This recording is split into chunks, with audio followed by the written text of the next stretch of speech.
तो dear students देखो आज के relation what is sentence and kinds of sentence বাক্য কি বা সেন্টেন্স কাকে বলে এবং কাইন্ডস অফ সেন্টেন্স এবং সেন্টেন্সের প্রকারভেদ নিয়ে আলোচনা করব। তো প্রথমে আসি what is sentence. A group of word that makes complete sense is called a sentence. A group of words that makes complete sense is called a sentence. কিছু অর্থপূর্ণ শব্দ সমষ্টি বা একটা শব্দ সমষ্টি যা সম্পূর্ণরূপে অর্থ প্রকাশ করতে পারে তাকে আমরা বলি সেন্টেন্স বা বাক্য। তো এবার আমরা জেনে নিই কাইন্ডস অফ সেন্টেন্স, সেন্টেন্সের প্রকারভেদগুলো। Sentence can be classified into 5 categories according to meaning or functions. অর্থ এবং কাজ অনুসারে সেন্টেন্সগুলোকে 5 ভাগে ভাগ করা যায়। সেই 5টা ভাগ কী কী এবার আমরা দেখে নিই চলো। তা সেই 5টা ভাগ হচ্ছে, প্রথমে হচ্ছে assertive sentence or statement, interrogative sentence যাকে আমরা বাংলা বলি প্রশ্নসূচক বাক্য বা প্রশ্নবোধক বাক্য, আর অ্যাসার্টিভ সেন্টেন্সের বাংলা অর্থ হলো বিবৃতিমূলক বাক্য। 3 নম্বরে হচ্ছে ইম্পারেটিভ সেন্টেন্স আদেশসূচক বাক্য। 4 নম্বর অপটেটিভ সেন্টেন্স ইচ্ছাসূচক বা প্রার্থনাসূচক বাক্য। এবং 5 নম্বরে হচ্ছে এক্সক্লেমেটরি সেন্টেন্স যাকে আমরা বলি বিস্ময়সূচক বাক্য বা আবেগসূচক বাক্য। তো এই অ্যাসার্টিভ, ইন্টারোগেটিভ এবং imperative sentence, optative sentence, exclamatory সেন্টেন্সের কাকে বলে এবং প্রত্যেকটার উদাহরণ সম্পর্কে আমরা এবার জানব।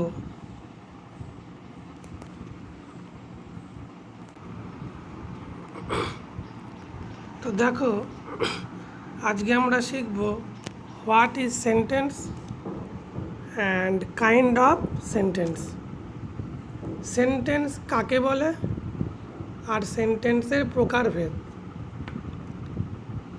তো প্রথমে আসি হোয়াট ইজ সেন্টেন্স। তো দেখো আমি পড়ছি, a group of words that makes complete sense is called a sentence. 2 বা তার অধিক শব্দ বা ওয়ার্ড একত্রে বসে একটি সম্পূর্ণ অর্থ প্রকাশ করে তখন সেই শব্দ সমষ্টিকে বাক্য বা সেন্টেন্স বলা হয়।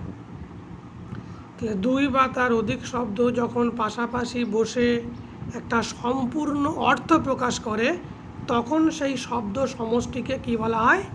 বাক্য বা সেন্টেন্স। তো এবার আমরা আসি কাইন্ড অফ সেন্টেন্স। তো দেখো কাইন্ড অফ সেন্টেন্সে বা অর্থ অনুসারে সেন্টেন্সকে 5 ভাগে ভাগ করা যায়। তো সেগুলো কি, সেগুলো আলোচনা করছি। দেখো অ্যাসার্টিভ সেন্টেন্স অর স্টেটমেন্ট যাকে বাংলায় আমরা বলি বিবৃতিমূলক বাক্য। ইন্টারোগেটিভ সেন্টেন্স আস্কিং যাকে আমরা বাংলায় বলি প্রশ্নসূচক বা প্রশ্নবোধক বাক্য। ইম্পারেটিভ সেন্টেন্স যাকে আমরা বলি অনুজ্ঞা, উপদেশ, অনুরোধমূলক বাক্য। অপটেটিভ সেন্টেন্স যাকে আমরা বলি ইচ্ছা বা প্রার্থনাসূচক বাক্য। আর 5এরটা দেখো এক্সক্লেমেটরি যাকে আমরা বলি আবেগসূচক বাক্য। তো আজকে আমরা এই পরপর 5টা সেন্টেন্স অ্যাসার্টিভ, ইন্টারোগেটিভ, ইম্পারেটিভ কাকে বলে এবং তার উদাহরণ নিয়ে আলোচনা করব। তো চলো প্রথমে আমরা অ্যাসার্টিভ সেন্টেন্স অর স্টেটমেন্ট বা বিবৃতিমূলক বাক্য নিয়ে আলোচনা করি।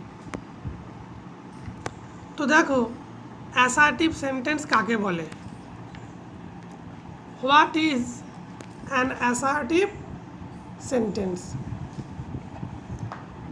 এই অ্যাসার্টিভ সেন্টেন্স কাকে বলে এটাই হবে আজকে আমাদের আলোচ্য বিষয়। তো দেখো যে সেন্টেন্স কোনো ঘটনার, অবস্থার বা বিষয়বস্তুর বর্ণনা দেয় তাকে অ্যাসার্টিভ সেন্টেন্স বলে। অ্যাসার্টিভ সেন্টেন্সকে স্টেটমেন্টও বলা যায়। দেখো নিচে উদাহরণ দেওয়া আছে, পৃথিবী গোল, দ্য আর্থ ইজ রাউন্ড, চাঁদের নিজস্ব আলো নেই, the moon has no light of its own, পাখিগুলি আকাশে উঠছে, the birds are flying in the sky, সে খুবই অলস বালক, he is a very lazy boy. তো এই সমস্ত সেন্টেন্সগুলো দেখা যাচ্ছে কোনো ঘটনা, অবস্থা বা বিষয়বস্তুর বর্ণনা দিচ্ছে, তাই একে আমরা বলছি অ্যাসার্টিভ সেন্টেন্স বা স্টেটমেন্ট। এইবার দেখো এই অ্যাসার্টিভ সেন্টেন্সের আবার দুটি ভাগ আছে। একটা হচ্ছে অ্যাফার্মেটিভ, যাকে আমরা বলি হ্যাঁ বাচক বা হ্যাঁ সূচক, আর একটা হচ্ছে নেগেটিভ। তা অ্যাফার্মেটিভে দেখো, অ্যাফার্মেটিভ বা হ্যাঁ সূচকে কি বলছে, অ্যাফার্মেটিভ বা হ্যাঁ সূচকে তোমার কি বলছে, আর নেগেটিভে ওইটাই আবার নেগেটিভে কি বলছে দেখো, the boy sings a song, বালকটি একটি গান করে। নেগেটিভ বা না সূচকে কি বলছে, বালকটি একটি গান করে না, the boy does not sing a song. তাহলে দেখো ভার্বের সাথে এস বা ইয়েস থাকলে কিন্তু আমরা ডাজ নট দিয়ে করব। যদি অক্সিলারি, যদি বি ভার্ব থাকে অ্যাম ইজ আর, তাহলে অ্যাম ইজ আর এর পর বা বি ভার্বের পর আমরা নট বসাবো। যদি পাস্ট টেন্সে থাকে তাহলে সেক্ষেত্রে আমরা ডিড নট প্রয়োগ করব। He eats rice in the morning, eats আছে, তাহলে এখানে আমরা কি দিয়ে নেগেটিভ করছি দেখো, he does not eat rice in the morning. C এরটা দেখো, সুশীল ইজ এ গুড বয়, ইজটা বিভার্বের পর আমরা নট বসাচ্ছি, Sushil is not a good boy. ডিয়ারটা, ইউ সাপোর্টেড মি, তুমি আমাকে সমর্থন করেছিলে। সাপোর্টেড পাস্ট টেন্সে আছে, যার জন্য you did not support me, তুমি আমাকে সমর্থন করনি। তো এই গেল তোমাদের অ্যাসার্টিভ সেন্টেন্স। তো এই অ্যাসার্টিভ সেন্টেন্সে আমি কিন্তু অ্যাফার্মেটিভ এবং নেগেটিভ এই দুই প্রকার নিয়ে আলোচনা করলাম। তো এবার আমরা শিখব ইন্টারোগেটিভ।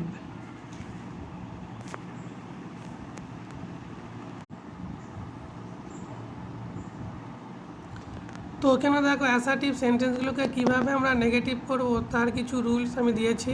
যেমন বি ও হ্যাভ ভার্ব, অর্থাৎ am is are was were has হ্যাভের পর নট বসিয়ে নেগেটিভ করা হয়। হ্যাভ প্রিন্সিপাল ভার্ব রূপে ব্যবহৃত হয়, তবে নো এই অ্যাডজেক্টিভ বসিয়েও কিন্তু আমরা নেগেটিভ করা যায়, যথা আই হ্যাভ নো ব্রাদার। দুইটা দেখো বি অর্থাৎ হ্যাভ বা অন্য কোনো অক্সিলারি ভার্ব না থাকলে সেক্ষেত্রে আমরা ডু ভার্বের সাহায্যে নেগেটিভ করে থাকি, সাধারণত do not, does not, did not, এইভাবে প্রয়োগ করে আমরা অ্যাফার্মেটিভ থেকে নেগেটিভ করে থাকি। তো এবার আমাদের আলোচ্য বিষয় ইন্টারোগেটিভ বা আস্কিং সেন্টেন্স। তো খুব ভালো করে দেখো, এবার আমরা শিখব ইন্টারোগেটিভ বা আস্কিং সেন্টেন্স বা প্রশ্নসূচক বাক্য। তো আমরা জেনে নিই আগে ইন্টারোগেটিভ সেন্টেন্স কাকে বলে। যে সেন্টেন্সের দ্বারা কোনো প্রশ্ন করা হয় তাকে ইন্টারোগেটিভ বা আস্কিং সেন্টেন্স বলা হয়। An interrogative sentence asks a questions, মনে রাখবে অ্যান ইন্টারোগেটিভ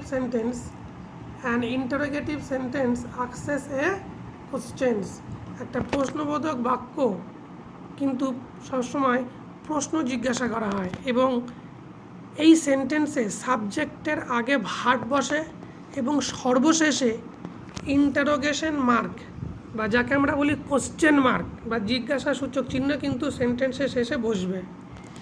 যেমন তুমি কোথায় থাকো, হোয়ার ডু ইউ লিভ, তোমার নাম কি, হোয়াটস ইউর নেম, তোমরা গোলমাল করছো কেন, why are you making a noise, তার কি কলম নেই, হ্যাজ হি নো পেন, সে কাঁদছিল কেন, হোয়াই ওয়াজ হি উইপিং, সে কি তোমার কলমটি ভেঙেছে, has he broken your pen. তো মনে রাখবে বি বা হ্যাভ ভার্ব থাকলে তার ফর্মটিকে সাবজেক্টের পূর্বে বসিয়ে দিলেই ইন্টারোগেটিভ সেন্টেন্স হয়। বি ভার্ব বা হ্যাভ ভার্ব থাকলে তার ফর্মটিকে সাবজেক্টের পূর্বে বসিয়ে দিলেই কিন্তু ইন্টারোগেটিভ সেন্টেন্স হয়ে যায়, আর শেষে কিন্তু কোশ্চেন মার্ক। এবং প্রিন্সিপাল ভার্বের সাথে অক্সিলারি বা সাহায্যকারী ভার্ব থাকলে অক্সিলারি ভার্বটি সাবজেক্টের পূর্বে বসিয়ে দিলে ইন্টারোগেটিভ সেন্টেন্স হয়ে যায়। তিনে দেখো, বি বা হ্যাভ অথবা অক্সিলারি ভার্ব না থাকলে ডু ভার্বের সাহায্যে ইন্টারোগেটিভ করতে হয়। যেমন, do you know this gentleman, does your friend have a car. তো এইভাবে আমরা ইন্টারোগেটিভ সেন্টেন্স করে থাকি।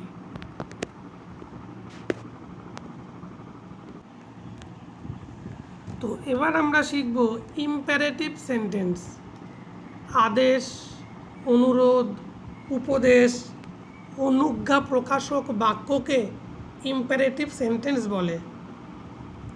এই বাক্যের প্রধান কাজ হলো আদেশ বা উপদেশ দেওয়া বা অনুরোধ জানানো। তো দেখো,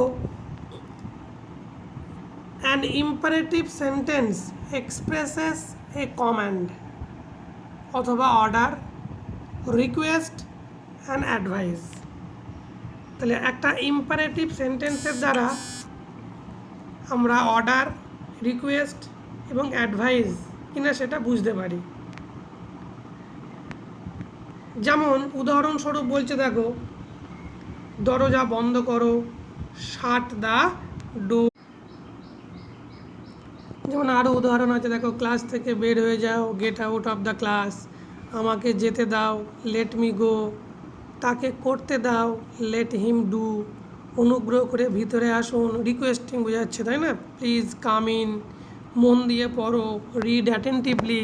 মিথ্যা কথা বলো না, ডোন্ট টেল এ লাই। মনে রাখবে, ইম্পারেটিভ সেন্টেন্সে সাবজেক্ট ইউ সর্বদা উজ্জ্ব থাকে এবং ভার্বের প্রেজেন্ট টেন্স ব্যবহৃত হয়। যেমন get out of the class, K get out হবে? ইউ। এখানে ইউ উজ্জ্ব আছে কিন্তু, হ্যাঁ।